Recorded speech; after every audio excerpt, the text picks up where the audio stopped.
Welcome to the Lens of History. You are with Luke Herbert, speaking with special guests and placing the microscope on current and historical events.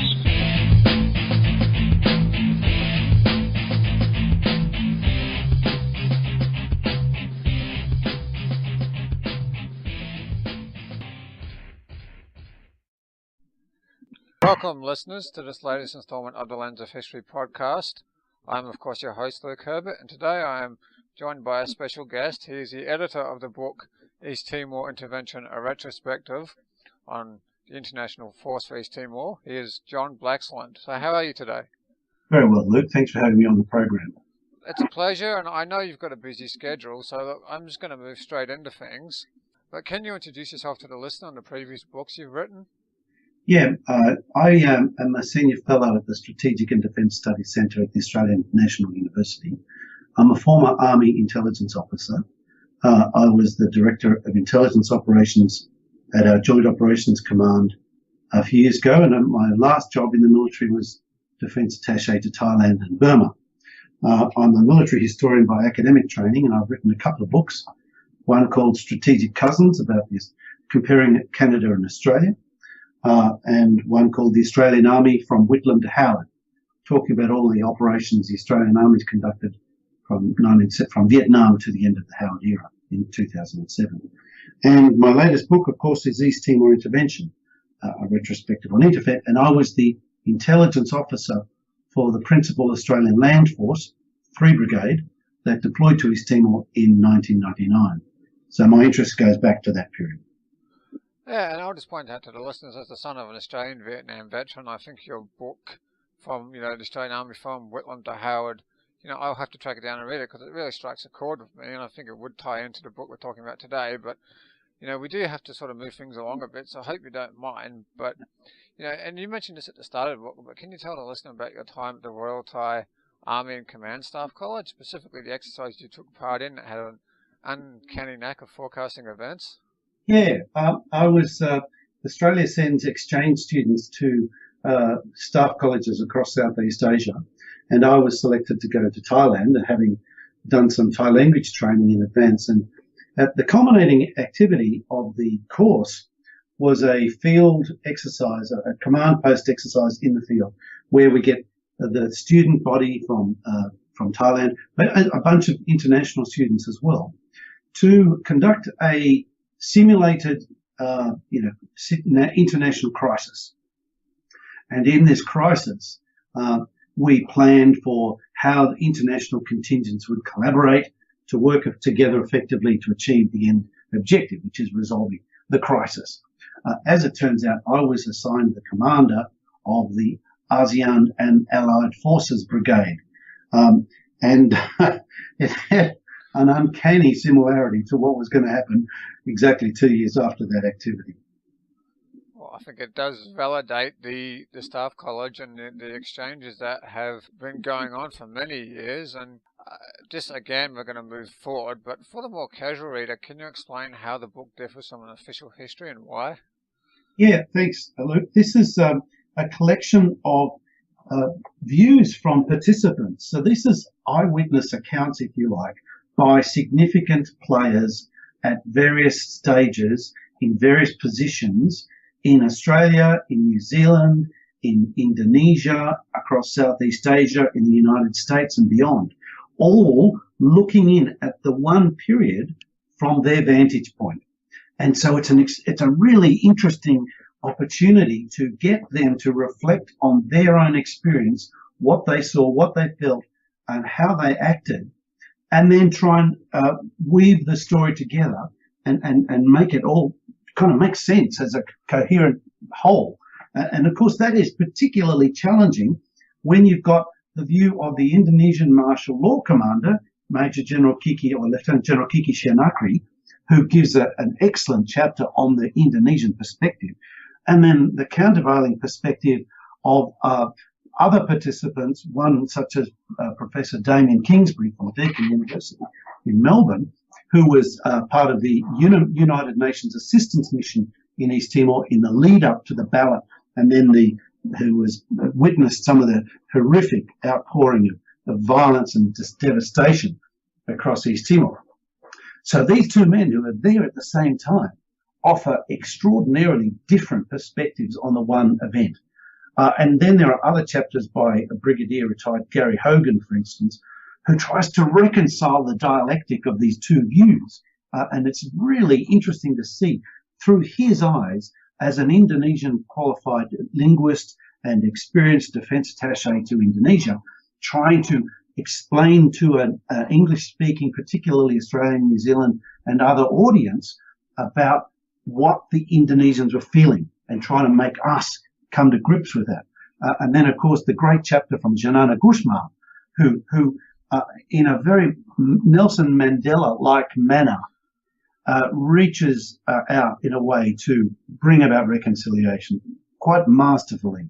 Very stimulating perspective. And then, of course, you've got the other views of people like then Deputy Secretary in the Department of Defence in Australia, Hugh White, and the contortions, the policy contortions that the Department of Foreign Affairs and Department of Defence have to go through once, we go through that challenge of where Australian Prime Minister John Howard writes to Indonesian President Habibie to say, look, how about we try and come up with something new here? And of course, that triggers unforeseen events that lead to the ballot, that lead to the devastation, that lead to the intervention. How that all comes about is really well told by the participants. So Hugh White has a chapter. Admiral Chris Barry, who was the Australian Defence Force commander at the time, relates his experience and how he cobbled together the international coalition. Then you've got the perspective of someone like Mike Smith, who's Australian Major General, sent to UN New York to try and coordinate the UN perspective, get the UN to play. So his input is really important. And then complementing that, you've got other perspectives by a range of other people as well, that give you a rounded sense, and particularly General Peter Cosgrove. So Peter Cosgrove, who's now the Governor General of Australia, he's the guy who was the force commander and becomes an international personality as a consequence of this intervention. But what he does is he brings about this kind of what I call tactics and TV. He in a situation where you're not about shooting first and asking questions later. You're actually all about avoiding shooting in the first place. He masterfully uses the media to bring about the effect he desires, and he articulates that in the book as well. So these complementary angles are really provide a really nice rounding. The chapter from Colonel retired Kevin Burnett, the New Zealand Battalion Commander, 1 RANZIR, who deploys into East Timor, sends his battalion into Suai, and then plugs into the Australian Commanded Brigade, demonstrating the importance of Australia and New Zealand being interoperable and the effectiveness of the interoperability. There's a great line in there. He talks about the interoperability being between the ears. So it's not about having a set of procedures that you can follow. It's about just understanding each other. And that's something that Australia and New Zealand have, which is really, hard to match, you can't just create that.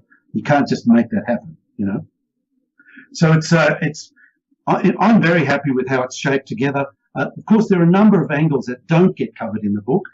It isn't an official history. The official history has been commissioned, but it hasn't come about yet. They're in the process of recruiting staff for that to happen. And that will then have unfettered access to the official records, which will provide the historian with the opportunity to reflect on all of the various angles. But this book, East Timor Intervention, provides a really good primer for anyone who wants to reflect on that. Beyond that, it's also helpful because when we think about the changed dynamics in Southeast Asia and the Pacific today, for a long time, Australia and I think New Zealand and others have been distracted by events in the Middle East. I think it's really useful for us to step back and reflect on how we managed to pull off INTERFET and how our investment in relationships in the region were instrumental in facilitating that. Because I think today we need to go back there. We need to reinvest in relationships in the region to ensure that we are best placed to foster security and stability in our neighbourhood, particularly given the fact we've got so many complex security challenges we're all facing today and into the future. And, I certainly support the view that New Zealand and Australia's futures within the Asia-Pacific region. Unfortunately, time doesn't permit me to go in why. But, the listener and the reader are welcome to read my submission to the New Zealand Defence White Paper that's, I think it's been delayed to next year, where I make that same kind of argument, not just as well. But, I do have to move things along. And sticking with, the Asian region, in the years since the events have taken place in your book, the stakes in the Asia-Pacific region have been raised by the emergence of China as a world power. Yeah. So does what happened in East Timor between 1975 and 1999, or independence, offer insight into the norms displayed by nationalistic dictatorship and regime? Yeah, that's an interesting question, Luke. It's not something we really grapple with in the book, but it's certainly one that is, that needs to be debated. Of course, the experience of East Timor prior to 1975, we've got to remember East Timor was, it appeared to be going to be communist. There was a real concern that it was going to be like a mini Cuba in Southeast Asia, and the president of Indonesia at the time, Suharto, was keen to make sure that didn't happen. Having suppressed communists in Indonesia 10 years previously, he wasn't going to be about to mince about in treating the matter lightly. He was.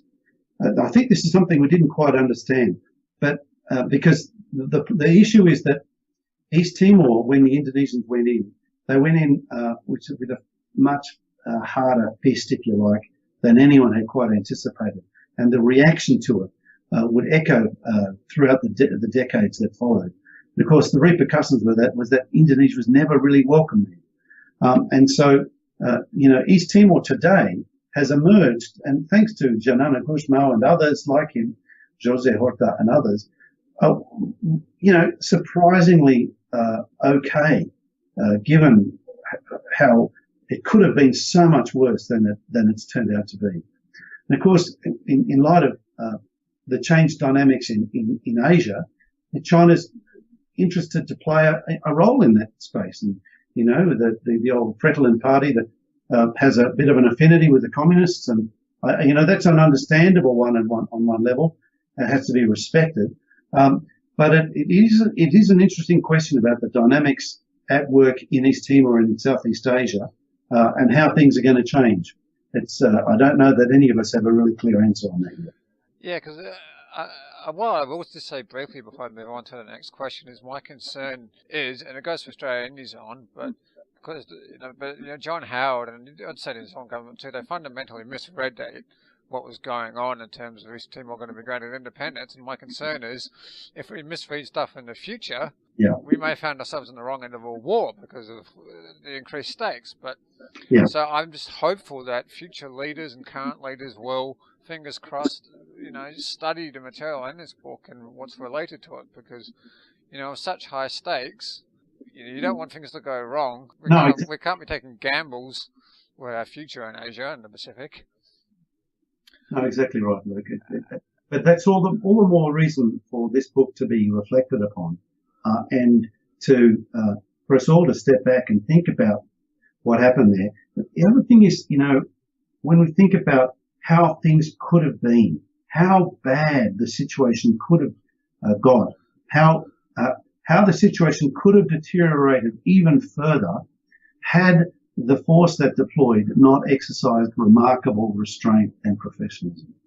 And this is something that, when you think about the failures that we've experienced in interventions in other parts of the world in the years since 1999, I think there is some really valuable lessons that can be gained and understood and learned from the East Timor intervention as we think about the prospects of possible further conflicts in the years ahead.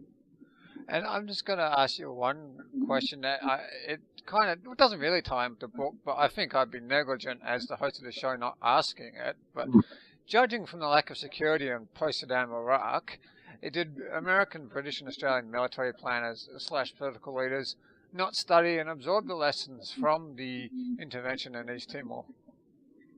Well, I think that the issue is that people thought they kind of dismissed it as being inconsequential because not many people died. People thought, it was pretty peaceful, nothing really happened. This is a misconception. The East Timor intervention could have been absolutely catastrophic, could have been very, very bloody. It could have seen many people die. And in the planning for the operation, the contingency was for up to 500 casualties in the first few days if it had gone pear-shaped. Now, it didn't go pear-shaped because of discipline, because of foresight, and because of careful execution of an operation without the use of kinetic force. Now, as I say, this is a tactics and TV type campaign. It was a ask questions first and try and avoid shooting rather than shoot first, ask questions later approach.